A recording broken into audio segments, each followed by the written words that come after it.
It's time for story time, my favorite part of the day. Let's sing our song together. Oh, I want to read with somebody. I want to read a book with somebody. With somebody who loves me. Friends, while we're reading our story, make sure that you're controlling your body so you can stay safe and grow your brains. That means you should be on your bottom with your hands and feet to myself, bubble in your mouth, and listening ears on. All right, let's talk about the elements of the story. What's written on the front cover of every book that tells us the name of the story? It's the title. The title is the name. The title is the name. Every book has a name. The title is the name. What else is written on the front cover? How about the author? What does the author do? Writes the words. Author writes the words. And who draws the pictures? The illustrator. Illustrator draws the pictures. Friends, inside the book, there are pages. On the pages, there are words and there are pictures. This is a picture and these are words. I can tell these are words because words are made of letters. Okay, the title of this story is Marty to the Moon. The author is Aika Cross and the illustrator is Roger James.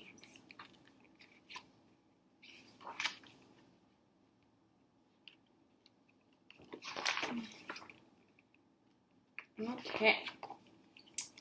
There was a place on Mars. Friends, Mars is one of the 8 planets. Remember, we live on the planet Earth, and we learned about the other 8 planets that orbit the sun. Orbit means to go around. There is Mercury, Venus, Earth, Mars, Jupiter, Saturn, Neptune, Uranus. Uranus, Neptune. And friends, we are on the planet Mars in this story, a different planet from Earth.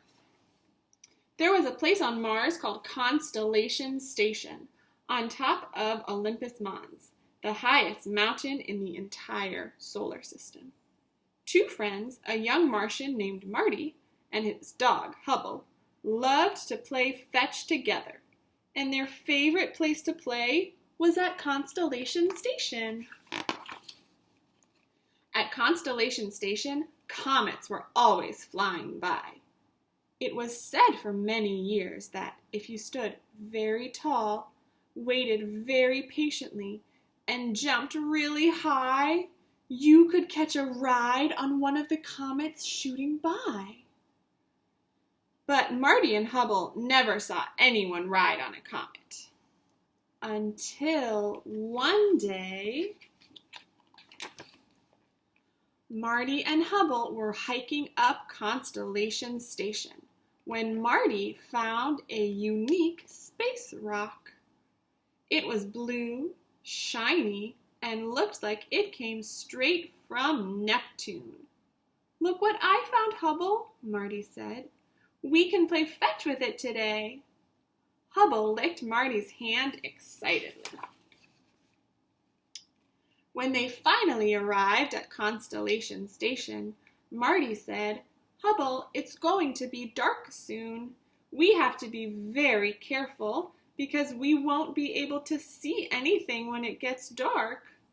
Hubble barked, and they started to play. Marty threw the rock low, but Hubble caught it. He threw it far, but Hubble intercepted it. Marty thought, "This dog can catch anything." Marty had an idea. Marty gripped the rock tightly and wound his arm in 3 huge circles. 1, 2, 3, whoosh! He threw the rock so high that it disappeared in the dark sky. Friends, we learned the vocabulary word disappear when we read Papa, Please Get the Moon for Me. Disappear means to go away. Marty threw the rock so far he cannot even see it. It disappeared. Hubble ran faster and faster until he leapt high in the air. Clank! "Oh no, He said, "Hubble, wait!" But it was too late. Hubble had landed on top of a silver comet that zoomed past Marty's head. Marty tried to chase after the comet, but it was too fast. Now Hubble was gone. Marty felt so sad. Hubble was his best friend. He searched all over Mars, high and low, in and out, but he could not find him, so Marty went home. That night, Marty had a dream. He was racing through space, passing planets on a comet. He zipped all the way through until he landed on the moon, where he heard a familiar sound, a bark, and then a woof, and then he woke up. Marty jumped out of bed, put on his astronaut suit, and ran all the way to Constellation Station. When he made it to the top of the mountain, he stood with his head to the sky and took a deep breath. 1, 2, 3, he counted, and he jumped straight up as high as he possibly could. Whoosh! The next thing he knew, he was zooming through space, past Uranus and Neptune. He looked down and he noticed the strangest thing. The comet he was riding had a face. If this comet has a face, maybe it can talk, he thought. He decided to ask the comet a question. Excuse me, comet, can you talk? If you can, I'm looking for my dog, Hubble. Have you seen him?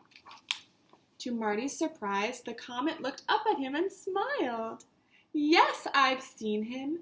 He's somewhere on the moon, it said. I can take you there, but there's one problem. I don't remember how to get there. I do, Marty screamed. Turn around. The moon isn't by Uranus or Neptune. It's by Earth. Friends, we know all about Earth. Earth is our planet. That's where we live. And we can see the moon up in the sky at nighttime, can't we? The comet turned and zipped past Saturn, Jupiter, and Mars. I see Earth, it said, and the moon, it's right there. Marty shouted, thank you.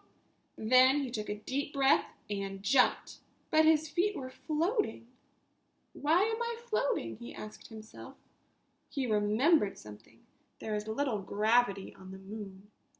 Friends, remember we learned the word gravity when we read the story A Voyage to Space. Gravity is the force that holds everything down on Earth. But in space and on the moon, there's not as much gravity, so you can float and fly through the air. Marty was floating in space. Should we all practice floating in space? Ready? Ooh, wow. Okay, come back down. After a while, he floated down into a crater, but he bounced right back up. He would never be able to walk on the moon as long as there was so little gravity.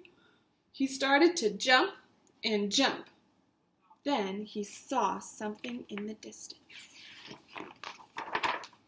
A space shuttle! Marty screamed. He heard a faint barking sound. Hubble, is that you? Where are you? He asked. The closer he got to the shuttle, the better he could hear the barking. Hubble! He yelled. Hurry, Hubble! Come soon! The spaceship is going to launch soon! But Hubble did not come. Marty saw Hubble clinging on to the shuttle as it began to launch. Oh no! He yelled. Hubble was stuck. Marty knew he couldn't lose his best friend again. He found a rock big enough to stand on. He picked it up and launched it into the air. As the rock soared through space, Marty leapt onto the rock. He could see Hubble more clearly now. He outstretched his arms, and Hubble jumped. Friends, Hubble is going to jump to us. Make sure you catch him. I got him. I found Hubble. As they floated in the air together, they watched the space shuttle launch. Now how are we going to get home? Marty asked Hubble. Hubble barked. Excuse me. Hubble barked and wagged his tail. There was a comet coming toward them with a smiling face, headed back to Mars. The end. If you liked my book, clap once. If you liked my book, clap twice. 3, 2, 1. That book was fun.